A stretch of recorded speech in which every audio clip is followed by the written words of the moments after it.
Good morning students, मैं हूं नृपेंद्र और आप देख रहे हैं सिंपल मैथ्स 910। ये 9th क्लास का चैप्टर है नंबर सिस्टम, संख्या पद्धति। चैप्टर 1 है। इसमें हम मुख्य रूप से 2-3 चीज़ें पढ़ेंगे संख्याओं के बारे में कि संख्याएं कौन कौन सी हैं, natural numbers, whole numbers, integers. इनको हिंदी में आपको पता ही है कि नेचुरल नंबर को प्राकृत संख्या कहते हैं, होल नंबर को पूर्ण संख्या कहते हैं और इंटीजर्स को पूर्णांक कहते हैं। अब ये नंबर होते कौन कौन से हैं संख्या रेखा पर अगर देखें तो अगर हम एक संख्या रेखा खींच लें और उस संख्या रेखा पर बीच में कहीं मार्क करें, उसको कहीं ज़ीरो से राइट हैंड की तरफ जब जाएंगे तो पॉजिटिव नंबर्स होंगे, ज़ीरो से लेफ़्ट की तरफ आएंगे तो नेगेटिव नंबर्स होंगे। लेकिन जब छोटा बच्चा होता है और जो गिनती शुरू करता है अपनी, तो वो कहता है कि 1 2 3 4। नेचुरल सी बात है कि वो 1 से स्टार्ट करेगा। कहाँ से स्टार्ट करेगा? 1 से स्टार्ट करेगा। जो नंबर्स 1 से स्टार्ट होते हैं और आगे तक जाते हैं उन्हें कहते हैं नेचुरल नंबर्स। जब एक होल कैसा होता है? गोल। जब एक होल को ऐड कर देते हैं उसमें, यानी कि 0 ऐड कर देते हैं, तो वो हो जाता है होल नंबर। ठीक है। और जब माइनस वाले भी इसमें सम्मिलित कर दिए जाते हैं तो इनको कहते हैं इंटीजर्स। ठीक है। अगर हम बात करें, ये सारा है इंटीजर, यहाँ से यहाँ तक है होल नंबर और 1 से इधर का है नेचुरल नंबर। तो आपने देखा कि सबसे छोटा जो सर्कल बना वो किसका है? नेचुरल नंबर का है, फिर होल नंबर का है और सबसे बड़ा किसका है? इंटीजर का है। इसको एक आसान सी फिगर से समझ लेते हैं। अगर इसको मिटा दिया जाए और आपको एक अच्छी सी फिगर से हम समझाएं तो एक सर्कल लेते हैं। ये हमने एक सर्कल बना लिया। ठीक है। इस सर्कल को बनाने के बाद दूसरे कलर का एक सर्कल बनाइए। ये हमने बना लिया। एक सर्कल हमें और चाहिएगा, एक सर्कल हमने और बना लिया। ये अब यहाँ पर ध्यान से देखना, अगर मैं आपसे ये कहता हूँ कि ये एक नंबर लाइन हमने बनाई। ठीक है। यहाँ से शुरू करते हैं। दिस इज़ 0, दिस इज़ 1 2 3 4 5 और यहाँ ऐसे चलता जाएगा आगे की तरफ।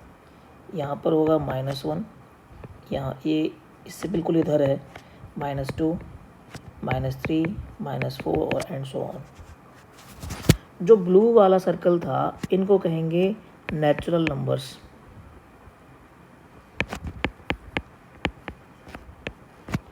रेड वाले सर्कल और ब्लू वाले सर्कल को मिला के ये हो जाएगा होल नंबर, और जो ब्लैक वाला सर्कल है ये हो जाएगा इंटीजर्स।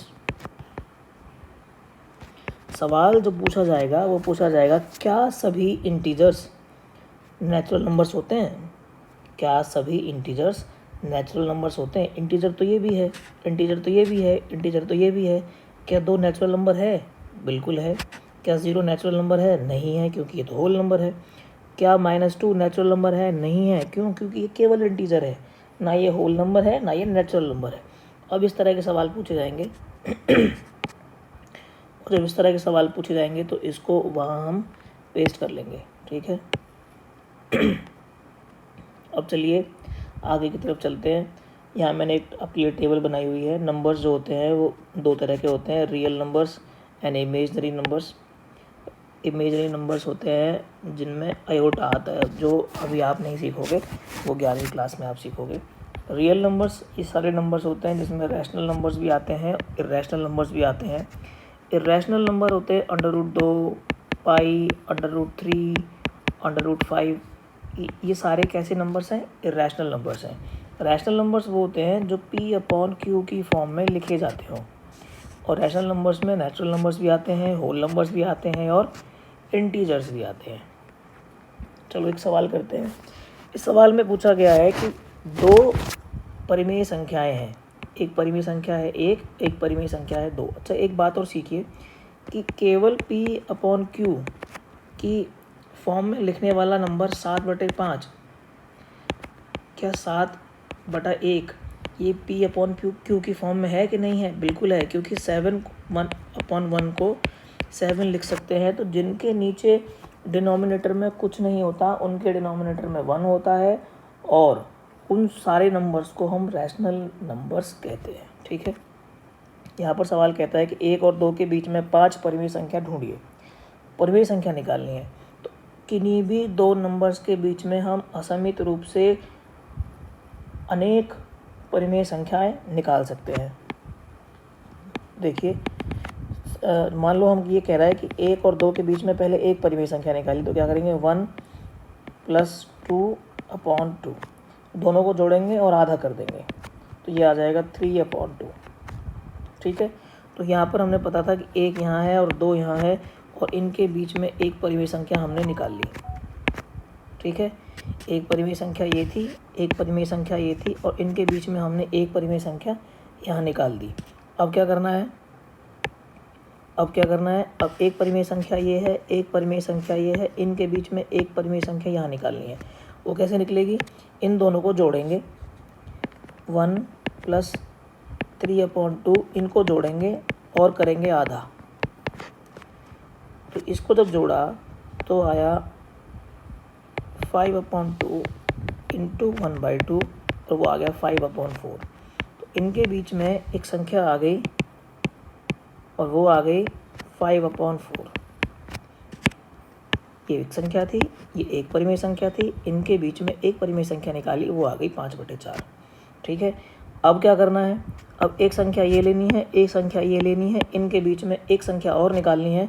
तो उसके लिए क्या करेंगे, इन दोनों को जोड़ेंगे और उसका करेंगे आधा।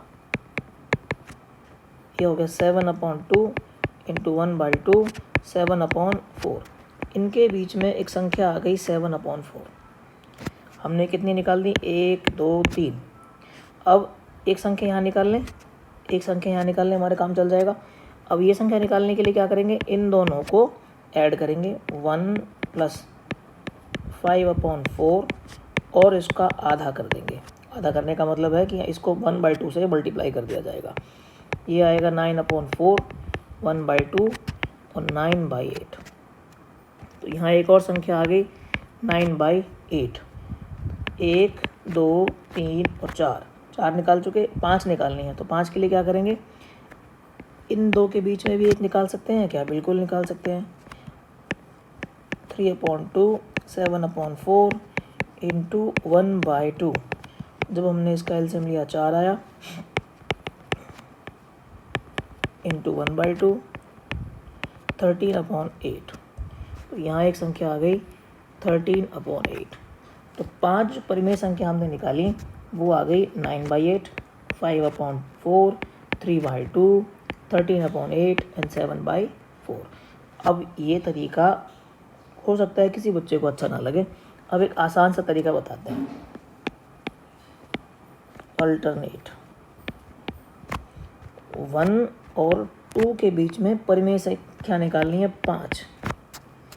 5 निकालनी है। तो 5 में 1 जोड़ दो, कितना आ गया, 6 आ गया। अब क्या करोगे, 1 × 6/6, 2 × 6/6। 6 से भाग कर दिया, 6 से गुणा कर दिया और 6 से भाग कर दिया, 6 से गुणा कर दिया और 6 से भाग कर दिया। कोई फ़र्क पड़ा, कोई फ़र्क नहीं पड़ा। तो ये हो गई 6/6 और ये होगी 12/6। 6 के बाद 7, 8, 9, 10 और 11, और 11 के बाद ये 12 आ गया, /6, सबके नीचे 6। ये वो 5 संख्याएं हैं जो इनके बीच में हो सकती हैं, और वो संख्याएं कुछ भी हो सकती हैं। हर एक बच्चे का सवाल का आंसर बिल्कुल डिफरेंट हो सकता है। किसी बच्चे ने क्या कर दिया हो, मान लो 5 में 2 जोड़ दिया हो, 7 कर दिया हो, तो क्या होगा 1/1 × 7 और 2 × 7/7 और 14/7, 8, 9, 10, 11, 12, 13, 1 2 3 4 5 निकालिए तो केवल 5 का उत्तर लिख देगा। तो हर बच्चे का सवाल का आंसर बिल्कुल डिफरेंट हो सकता है। करना क्या था, जितनी संख्या निकालनी है उसमें 1 जोड़ना है और उसी से मल्टीप्लाई, उसी से डिवाइड करना है, उसको सॉल्व करना है और बाकी के नंबर्स आगे लिख देने हैं और आपकी परिमेय संख्याएं बीच में निकल आएंगी। अगला सवाल जो कई बार यूनिट टेस्ट में पूछा जाता है, पेपर में भी एक एक नंबर के सवालों में पूछ लिया जाता है। वो सवाल कहता है कि नीचे दिए गए कथन सत्य हैं या असत्य है, ये बताना है कि ट्रू है कि फॉल्स है और अपना रीज़न भी बताना है कि ऐसा क्यों है। पहला सवाल कहता है कि प्रत्येक पूर्ण संख्या एक प्राकृत संख्या होती है। अब देखो, ये तो है पूर्ण संख्या यानी कि होल नंबर्स, जिनको डिनोट करते हैं W से, और ये है नेचुरल नंबर्स, जिनको डिनोट करते हैं N से। क्या 4 यहाँ पर है? बिल्कुल है। 4 के आगे की संख्याएं जहाँ पर हैं, बिल्कुल है। 3 भी यहाँ पर है, 2 भी यहाँ पर है, 1 भी यहाँ पर है, यानी कि 1 से लेकर और इन्फिनिटी तक सारे के सारे होल नंबर्स नेचुरल नंबर्स में भी एग्जिस्ट करते हैं। लेकिन 0 एक ऐसा होल नंबर है जो नेचुरल नंबर में नहीं है, इसीलिए प्रत्येक होल नंबर नेचुरल नंबर नहीं है। तो ये बात कैसी हो गई? असत्य है, ये फॉल्स है, फॉल्स। दूसरा सवाल है, प्रत्येक पूर्णांक एक परिमेय संख्या होती है। प्रत्येक पूर्णांक, पूर्णांक क्या होता है भाई? इंटीजर। क्या होता है? इंटीजर रैशनल नंबर है। मैंने आपको बताया था, देखो यहाँ में समझाया था कि रैशनल नंबर ही के पार्ट हैं नेचुरल नंबर, होल नंबर और इंटीजर्स। इंटीजर होगा तो भी रैशनल नंबर होगा, होल नंबर होगा तो भी रैशनल नंबर होगा, नेचुरल नंबर होगा तो भी रैशनल नंबर होगा। तो ये बात बिल्कुल सत्य है, ट्रू है, सत्य है। प्रत्येक परिमेय संख्या एक पूर्णांक होती है। प्रत्येक परिमेय संख्या क्या एक पूर्णांक होती है? ये समझने वाली बात है कि प्रत्येक परिमेय संख्या, जैसे कि 7/8 ये एक परिमेय संख्या है। क्या ये पूर्णांक है? बिल्कुल है, पूर्णांक बिल्कुल है। है क्या पूर्णांक? नहीं है। पूर्णांक क्या है? 0, 1, 2, -1, -2 ये है पूर्णांक। लेकिन 7/8 पूर्णांक नहीं है। तो ये क्या है? असत्य है, फॉल्स है। ध्यान रखना, इनमें से कुछ ना कुछ आपके यूनिट टेस्ट में ज़रूर आएगा। अब आते हैं एक्सरसाइज 1.1 पर। पहला सवाल कहता है कि क्या 0 यानी कि 0 एक परिमेय संख्या है? क्या इसे आप P/Q की फॉर्म में लिख सकते हैं, जहाँ P और Q पूर्णांक है और जो नीचे वाला होता है वो कभी भी 0 नहीं होता। अगर 0 होगा तो ये क्या बन जाएगी? क्या बन जाएगी? अपरिभाषित हो जाएगी, इन्फिनिटी बन जाएगी। तो देखो, 0 के बारे में बात करते हैं। 0/1 क्या ये P/Q फॉर्म है कि नहीं है? बिल्कुल है। यहाँ पर Q 0 भी नहीं है और P/Q भी फॉर्म है। तो यहाँ पर उत्तर क्या होगा? हाँ, yes, 0 is a rational number. ठीक है, 0 एक परिमेय संख्या है। दूसरा सवाल बड़ा ही आसान, 3 और 4 के बीच में 6 परिमेय संख्या निकालो। निकाल सकते हैं ना? यहाँ पर 3 लिखो, यहाँ पर 4 लिखो, 6 निकालनी है, 1 जोड़ दो, कितना आ गया? 7। यहाँ भी 7 से मल्टीप्लाई, 7 से डिवाइड, यहाँ भी 7 से मल्टीप्लाई, 7 से डिवाइड। ऊपर मल्टीप्लाई किया, कितना आया? 21। नीचे कितना आया? 7। और यहाँ पर जब मल्टीप्लाई किया तो कितना आया? 28/7। 21 के बाद क्या आएगा? 22/7। 22 के बाद 23/7, फिर 24, फिर 25, फिर 26 और फिर 27/7। यहाँ से लेकर यहाँ तक हमने परिमेय संख्या निकाली। 1, 2, 3, 4, 5, 6। ये वो 6 परिमेय संख्या हैं जो इनके बीच में आएंगी। ठीक है। दूसरा तरीका आपको पता ही है क्या? दोनों को जोड़ो, आधा करो, फिर जो बीच में आ जाए उन दोनों को जोड़ो, फिर आधा करो, और इस तरह से आप रिपीट करते जाओगे तो भी आप 6 परिमेय संख्याएं निकाल पाओगे। तीसरा सवाल पहले वाले से भी आसान, 3/5 और 4/5 इनके बीच में 5 परिमेय संख्या निकालनी है। कितनी निकालनी है? 5। 5 में 1 जोड़ दो, कितना हो गया? 6। 6 से ये पर नीचे देखना है कि डिनोमिनेटर बराबर है, बिल्कुल बराबर है। तो 6 से मल्टीप्लाई, 6 से डिवाइड, 6 से मल्टीप्लाई, 6 से डिवाइड, कितना हो गया? 6 × 18 और नीचे आ गया 6 × 5 = 30।